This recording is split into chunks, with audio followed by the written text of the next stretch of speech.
Yala. Chris Chuper! Kasama ang nag-iisang die-hard fan ni Chris Chuper, Nicole Hiala! Mula sa Mahiwagang Burnay, ang kwento.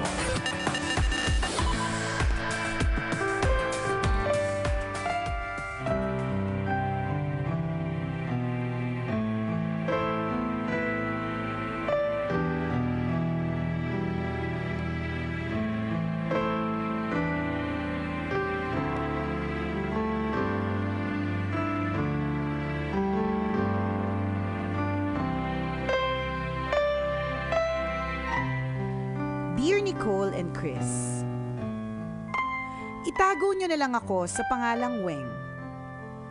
44 years old at tambalanista since 2018. Sumulat po ako sa inyo para ibahagi ang isang malungkot na bahagi ng buhay ko. Naway mag-iwan din ito ng aral sa mga kapwa ko tambalanista na nakikinig sa inyo ngayon.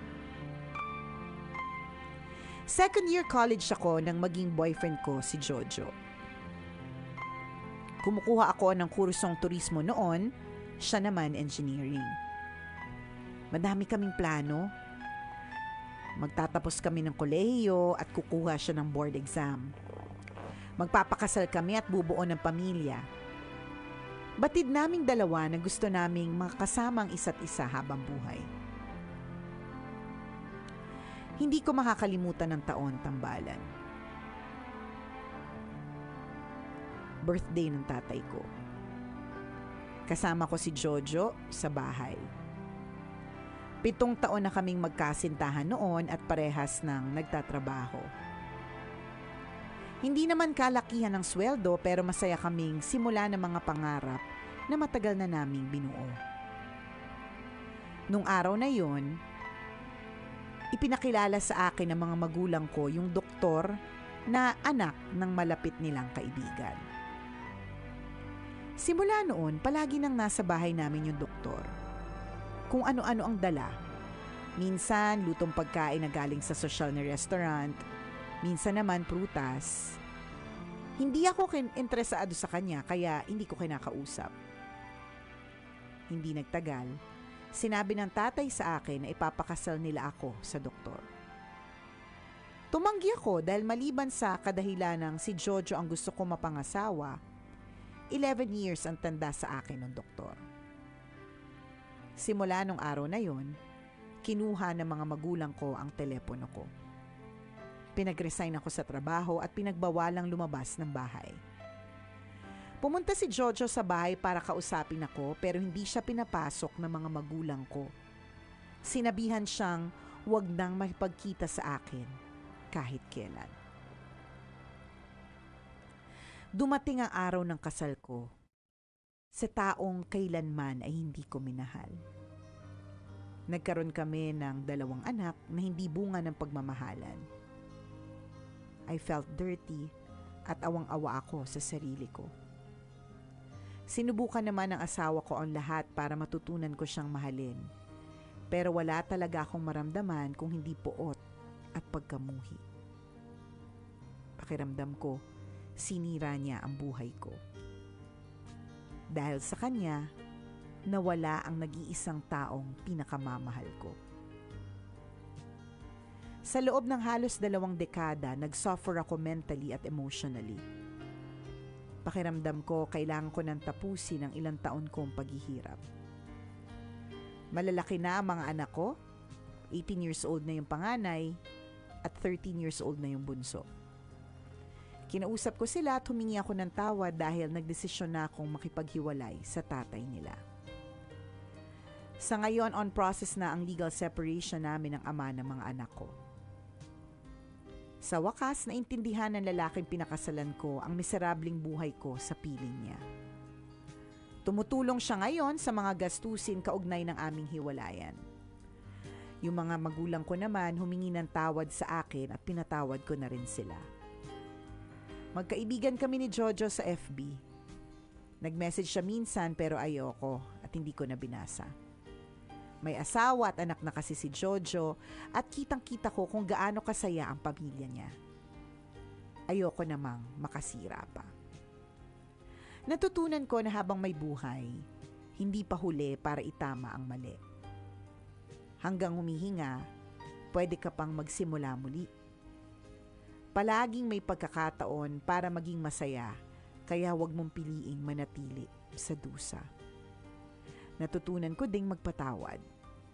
Patawarin mo yung mga taong nakasakit sa'yo, hindi lang para sa kanila, kundi para din sa sarili mo. Ang pagpapatawad ang magpapalaya sa sarili mo sa galit at lungkot. Ito ang magbibigay daan para mabuhay ka sa kasalukuyan at huwag nang lumingon sa malungkot na nakaraan. Salamat Nicole and Chris sa pagbasa ng aking sulat. Ang inyong tambalanista since 2018, Weng.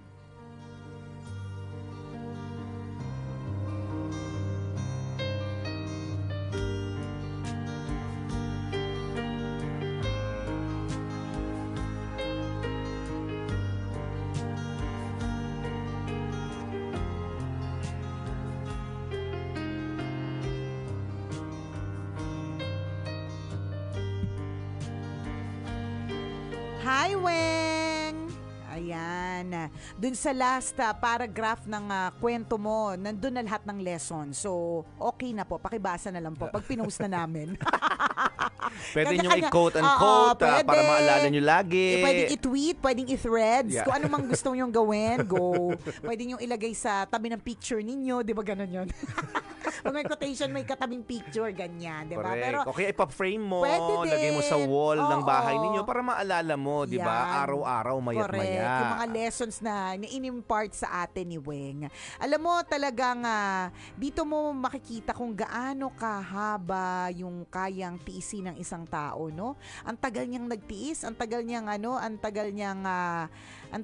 nagdusa, ang tagal niyang two decades halos, no, before she finally decided that it's time to let go. Pero alam mo, parang ang bait-bait mo. Parang ikaw yung tipo ng taong parang pag sinampal ka, magte-thank you ka pa. Charot. Kasi parang oo ka lang ako din, pag sinampal ako, magpapa-thank you ko. Basta pera. Basta diba? pera Ay, hindi partner. pansasampal. Hindi ako basta-bastang magte-thank you pag sinampal ng pera. Kailangan perang papel. Kasi baka mamaya partner, ang isampal sa'yo, perang barya, di ba? Ayaw. Hindi lang ako Hindi magpapasampal. pwede. Magpapadagan din ako. Nako, Basta pera yung idadagan nyo sa amin. Magpapa-tsunami pa ako. Basta pera yan. Diba? Parang oo ka lang ng oo, pero dadating talaga yung panahon na finally sarili mo naman yung isipin mo. Ito yung perfect example ng iisipin ko na lang kung ano yung sasabihin ng ibang tao, or iintindihin ko kung ano yung sasabihin ng ibang tao, kung anong iisipin nila. Ibang tao, hindi ako. Diba? Pero finally, dadating yung panahon na, kailan ikaw naman? Siguro ito po ay lesson also for those people na who's also trying to please other people para lang maging masaya sila even at the expense of your own happiness. Ibig sabihin, kahit maging malungkot ka na lang, kahit maging miserable ka na lang, basta maging masaya na lang yung ibang tao. Basta maging, diba? Basta ma-please mo na lang sila. Ang ending talaga dito, ganito, magiging ganyan na correct. Hindi magandang habit yun na pag people pleaser ka. Correct. Hindi magandang habit na dinidevelop True. mo sa sarili mo. Kaya ganyan. In real life. Totoo. Yung parang sa labas, mukhang okay ka, di ba? Yes. Pero deep inside, di ba? Parang nagdurugo na pa yung puso mo. Naghihimutok, di ba? Yes. Hindi na pala siya pink, black na siya, di ba? Black and blue, bugbog sarado na pala yung puso mo, di ba? Yung ganon. And we're just so happy for you, Weng, di ba? Na finally you had the courage, nagkaroon ka ng lakas ng loob, pagdedesisyon na piliin din naman ang sarili mo. Good timing na.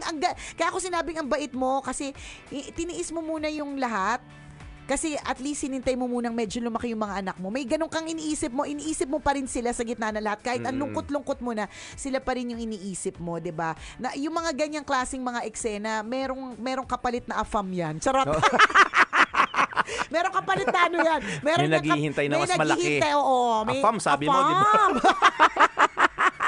Mas malaki ang kita, mas malaki makikita, mas malawak ang pangunawa. Siguro hindi natin alam, mas malaki diba? ang lahat sa maraming Correct, aspeto sa maraming ng buhay. aspeto, yes. Kung i-compare din natin, charet. Diba? Pero may kapalit na maganda yan. At maaaring hindi in the form of a love life, pero yung kampante ka na sa sarili mo, yung peace that you have within yourself, yun na yung magandang kapalit kapag pinili mo din ang iyong sarili. So very good naman, Weng. Although parang sa kwento mo, parang kahit papaano, in fairness naman dun sa naging asawa mo, nag-effort din.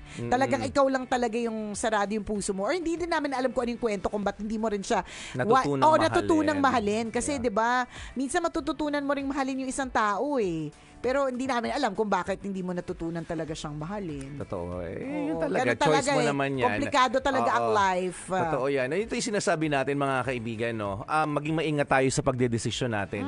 Kasi nung simula pa lamang nung na-offer sa iyo itong sitwasyon na ito, 'di ba? Nung nailantad sa iyo, hindi not actually nag-i-offer. Nung naitambad ito sa harapan mo, may chance ka to say no Pwede. 'Di ba? May decision kang mag-no at may decision kang mag-go din. Correct. Remember, 'di ba, yung pagdedesisyon mo ngayon o yung nararanasan mo ngayon, these are products of your decisions din. 'Di ba? May factor syempre yung mga magulang mo, sinunod mo sila. Tama. Pero 'di ba, at the end of the day, it should be your decision. Or partner, baka 'di ba minsan may fixed marriage? Yeah, parang wala ka na lang magawa. Kung yun yung culture, kung yun yung culture. Baka pero ganun, hindi natin alam. Hindi rin namin alam yung story na yun. So, wala na tayong magagawa, yun nga. Tapos pero na. ang sinasabi lang natin, yung lesson na makukuha natin dito from Irma story. Irma. Naging si Irma. Ano kwento na nga to? Si Weng to, partner.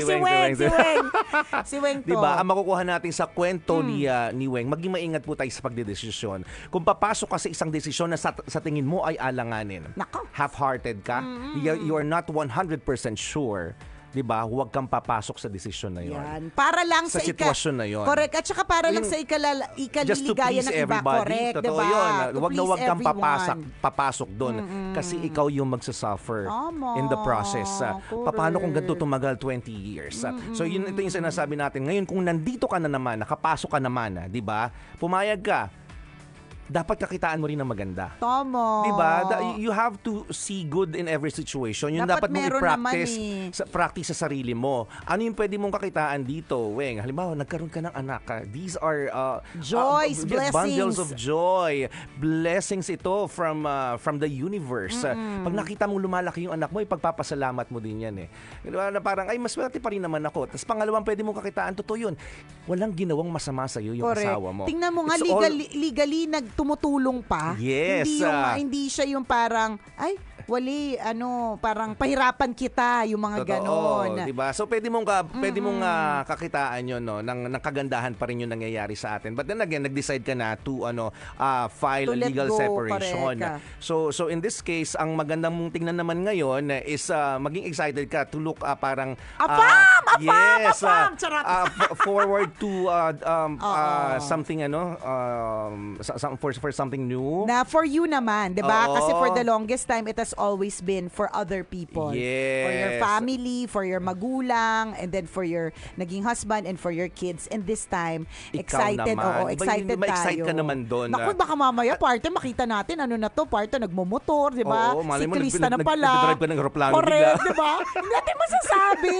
Kasi nagagawa mo na yung gusto mo Correct, yung mga, wala nang magpipigil sa'yo, di ba? Nagulat ka lahat, piloto ka na bigla, di ba? True. O di naman kayo sumali na sa Mrs. Universe, di ba?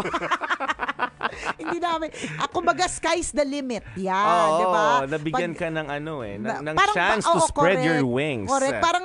Parang bagong tao ka ngayon. Yes, yan, yes. Diba? Charot lang yung AFAM, di ba? Kumbaga, bonus na lang kung meron ka pang love life na matagpuan, di ba? Pero yung the fact na it is now yourself that you're focusing on. Ikaw naman ngayon, 'di ba? That is a great gift. Correct. 'Di ba? Nakaka-happy yung ganyan na eksena. Ang ganda ng mga sinabi niya. Tsaka yung tungkol sa pagpapatawad. Yes. 'Di ba? Na natutunan niyang magpatawad. Ito'y para sa ibang tao kundi ultimately para sa kanyang sarili. 'Di ba? Yung kailangan mong tapusin yung ilang taon ng paghihirap, 'di ba? Yung bigat, yan yung mga binibigay ng mga hindi pagpapatawad 'di ba? So finally choosing that is a great gift, 'di ba? At napaka very good mo din dun sa part na hindi ka na nangingialam sa buhay ni Jojo kasi ultimately, 'di ba? Parang si Jojo pa rin talaga yung mahal mo, hindi siya kaya hindi ka naka-move forward kasi ang mahal mo talaga at gusto mo talaga si Jojo. Pero dahil kita mo naman na meron siyang good family life, masaya na siya sa kanyang buhay, hindi ka nang hihimasok, hindi ka tulad ng makakilala naming mga iba dyan. Binabalikan pa, alam ng pamilyado. Correct. Nagme-message pa. Sa truth. Diba? Hinaharot-harot pa. Tama, naninira pa ng pamilya. Lang nga namang, ay nako, tularan niyo po to si Weng, diba? Kapag kaalam ng pamilyado na, hindi na nangingialam pa. Salamat sa iyo, Weng, for sharing your story with us. Muli ako po si Nicole Ayala. At ako naman si Cambio kay Chris Chuper. Na nagpapaalala, walang matatag na relasyon sa malanding determinasyon. Yun! This portion was brought to you by PCS Manufacturing Corporation. Maganda yung sinabi niya rin palaging may pagkakataon para maging masaya. Kaya wag mong piliing manatili sa dusa. Yan, 'di ba? Pwede. Yan yung sinasabi ni partner May ano yan yung fact na nagstay ka ng 20 years at tiniis mo yung 20 years or 2 decades na naghihirap ka, may ambag ka din dito. You allowed it to happen. Oo, pumayag ka din kasi talaga, 'di ba? Pero again, tapos na 'yon. Ang importante, 'di ba, yung kasalukuyan. Yan, sabi niya nga, ito'y magbibigay daan para mabuhay ka sa kasalukuyan at huwag kang lumingon sa malungkot na nakaraan, 'di ba? Tama. Diba? So yung mga lessons, ang daming lessons na makukuha sa bawat pangyayari sa buhay ni Weng. Ulitin lang natin, yung kung babalikan natin yung araw o yung sitwasyon, yung phase ng kanyang life na inoffers ito sa kanyang buhay. Yun pala makakapag-decide ka na. Yes. Ano yung lesson na pwede makuha doon? Kung ayaw mo, wag mong pipilitin. Pag gusto mo, go for it. Pag wala ka ng kung mag-decision, yung sinabi mo kanina, partner, finally people pleaser ka. You don't want to hurt your parents, 'di ba? Gawin mo na lang and then kakitaan mo na lang ng goodness yung sitwasyon. Nandiyan ka na 'di ba? Ewan ko, feeling ko baka things would have been different kung nakitaan niya ng kung doon pala. Parang mabait naman, pwede kamahal-mahal naman, 'di ba? Tsaka parang feeling ko para 20 years ka ding medyo nagtagal. Hindi ka binugbog. Alam mo 'yon, hindi ka walang kung ano mang hindi magandang ginawa sa iyo si doktor, si Doc. 'Di ba? So yun pa lang, ano yung lesson na makukuha natin doon, may decision ka na kaagad Kung nakapag-decide ka doon, di sana hindi mo na naranasan yung suffering o yung sakripisyo na pinagdaanan mo. 'Di ba? Remember, your future depends on your decision today. Kung mag-decide ka ngayon, dapat alam mo na kung anong kalalabasan nito in the future. Well, hindi natin alam. Wish lang natin alam natin. Ma-anticipate mo yan. Ma-anticipate mo yan. Kasi di ba, tingnan mo, alam mo hindi mo gusto yung tao pero pinakasalan mo. So dapat may anticipation ka na doon na hindi ako magiging masaya in this marriage. Diba? So that's one thing. Ngayon, during naman, nandun ka na sa loob, pangalawang phase ng buhay ni Weng. Ni Irma. Ni Weng. Diba, ni Weng, nandun ka, bumuo kayo ng anak. Yun pa lang yung pagbuo ng anak, masaya na yun Nung lumalaki yung anak, nakikita mo masaya yun Diba, yung nagpo-provide sa iyo yung asawa mo, masaya din yun Hindi, nakatira ka sa maayos na buhay, maayos na lifestyle. Diba? Masaya din yun. Masaya din yun Dapat kakitaan mo din yun ng maganda. Diba? Although na-realize niya nga lang ito na, sinabi niya, kailangan kakitaan mo ng kaligayahan at hindi dusa. Dapat na-apply mo yun during nung nandun ka sa marriage. Baka kung nakitaan mo agad yun na maganda, baka hindi ka na mag-decide na umalis pa. Feeling ko lang din, diba? Baka lang hindi. Well, again, hindi namin alam yung tunay na kwento. Late mo din na-realize. So, that's the second phase ng story. Hindi din natin alam partner, kung ano yung kwento talaga ni Doc. Oo, Baka naman talagang may something kay Doc. Miserable din yung buhay mo, hindi rin namin alam. Hindi namin alam. Alam mo naman kami nagmamarites lang naman kami ng buhay ng may buhay. Magaling kami mag-imagine, di ba? Mag-create ng imahinasyon. So, that's second. Yung pangatlo, paalis ka na. 'Diba? Nakaka-excite naman, 'di ba? Sino kayang makikilala ko? Ano 'Di kayang ba? mga gagawin ko, 'di ba, yung maging piloto nga, partner? Oo, 'di ba? Ano kayang Naging gagawin ko sa piloto. sarili ko? Oh. 'Di ba? Lahat ng mga bagay na hindi mo nagawa noon dahil nakatali ka, 'di ba? Sunod-sunuran ka sa mga magulang mo, ang desisyon mo ay desisyon ng mga magulang mo or ang desisyon ng magulang mo ay desisyon mo. 'Di ba? This time it's all you. about you. This time it's you. 'Di ba? Correct. The decisions Is are yours. 'Di ba? Ang sarap pang hawakan ng feeling na gano'n na ako naman. 'Di ba? Nakaka-excite 'yun, no? Parang Oo. independently living ka ngayon, na parang Nice. sige, lahat ng gagawin ko ako na ang magdedesisyon. And Ganun. nakaka-excite 'yon. So sana makapag-decide ka na ng tama, 'di ba? Yan. Makapili At ka na ng mga tamang mga bagay-bagay sa mundo. At saka kung halimbawa, partner, parang talagang ang mas naramdaman o nangingibabaw sa kanya is misery for the past 2 decades, sana matagpuan mo yung talaga magpapahappy sa'yo. Kung di mo wala naman tayong magagawa kung di niya talaga nakuha sa kanyang asawa at hindi niya rin nakita sa motherhood. Hindi din namin alam, 'di ba? Pero 'yun. Sana maging happy ka ano man yung decision mo. Listening to the Tambalan live from Kuala Lumpur. Hello kay EJ. Kasama sina Russell, Jel, Kino, Siri, Robert, at ang pinakamabait at pinakamagandang hayop sa balat ng Malaysia, si Fifi Bornales. Thanks for hosting us here. Ayan. Salamat sa pagtutok. Ayan. Sabi ni Chel Abad, masaya naman talagang gumawa ng anak ko. Kita mo, nakadalawa nga kayo. Oh, kayo nga. Hindi, although partner... Kung hindi ka nag-enjoy yung una, hindi ka na papangalawa. Hindi, although partner, ano tawag dito? May sinabi siya dito na ang bunga, parang na-miss ko yun eh. Nagbunga ang pagmamahalan. Nagkaroon ng 2 anak na hindi bunga ng pagmamahalan, kundi na marital rape. Ibig sabihin siguro kasi nga forced. Ayaw niya eh. So merong Hindi siya may masaya. something na hindi namin alam sa buong istorya. Ano talaga yung treatment sa ni Doc? Diba? Ano talaga siya sa buhay mo?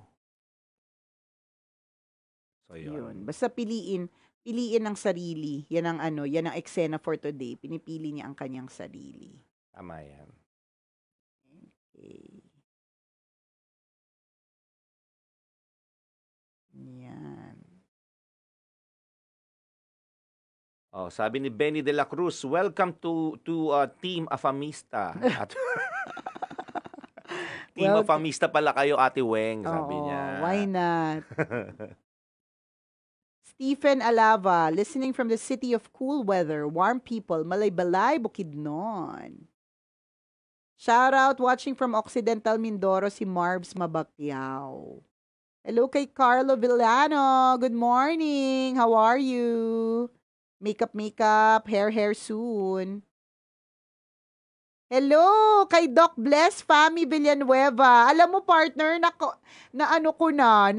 bigay niya na sa akin yung aking glasses. Ayan. Ayun. Ang ganda nga, oh. Oo, diba, ayan, parang makita nyo ba? Ay, mapakita ko. Wait lang.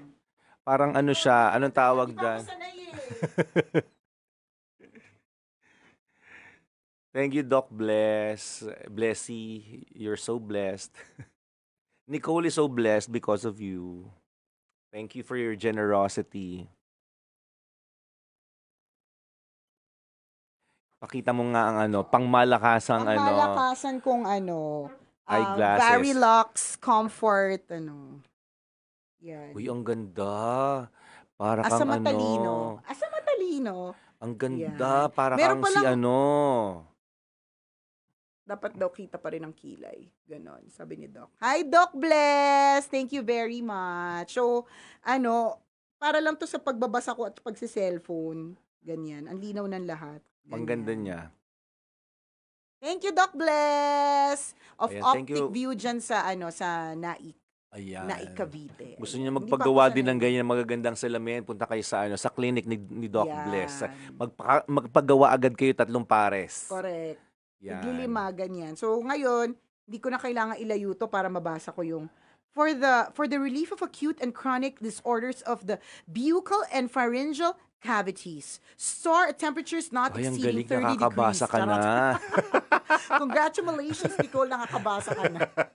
So ngayon, makakabasa na ako ng mga books kasi minsan nahihilo na ako sa mga books. Para mapasuot ko ngayon sa anak ko kasi ang anak ko hindi pa nakakabasa eh. Baka sakali makabasa siya. Iba pala. O sa mga hindi pa marunong magbasa dyan, sa mga hindi pa Yan. nakakabasa, Tandaan. magpa-eyeglasses lang Correct. kayo. Baka yun pala yung dahilan. Uy, minsan gano'n na yung Posible, bata, na parang, kaya pala siya hindi nakakabasa, hindi niya pala nababasa kasi talaga dahil baka malabo yung kanyang mata. Ganun. Okey-dokes, dahil tayo ay may bisita, partner. Oo, may Papasukan na magpapakain natin. dito. At Kailangan pasukan namin na i-entertain natin na yung- kaagad. Oo, ating bisita. Exit na muna kami, mga tambalanista. Thank you. Good luck, Weng! Okay, bye-bye, Weng.